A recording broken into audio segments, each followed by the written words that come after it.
In East Africa, Uganda is ranked the third in milk consumption, with reports indicating that on average, each Ugandan consumes 64 liters per year, contrary to the recommended intake of 200 liters by the World Health Organization. This is largely blamed to the negative attitude and culture exhibited by most Ugandans. It was not a culture to us as Ugandans that one has to take milk from childhood till one grows. Not listen to those dissenting voices which we have heard on radio by people who have heard too much of it and have started campaigning it as causing obesity. The decline in low milk consumption has seen processing factories come up with ways to add up value to milk in the form of yogurt, which are being sold at a very cheap prices in the aim of boosting consumption among the local population. You can pack 100 grams, 150 grams, 200 grams, so that even a person who is not having much money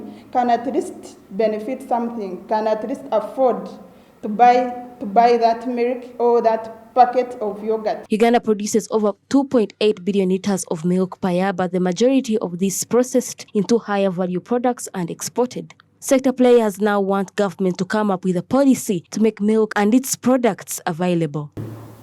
Don't we say that at every meeting, for example, where government is spending money, serve milk as part of diet? What relationship does government have with water? Sensitize them or educate them on what are the advantages of taking milk, okay? And what are the advantages of taking processed milk than raw milk. They as well recommended government to waive off taxes from processors to allow them process the milk in bulk, since statistics show that people like consuming processed milk compared to raw milk. According to Dairy Development Authority, milk consumption is expected to slightly increase to approximately 65 liters in the short term due to the rapid urbanization and other consumption campaigns such as the school milk program. Catherine Namgera, Smart24 TV, Business Today.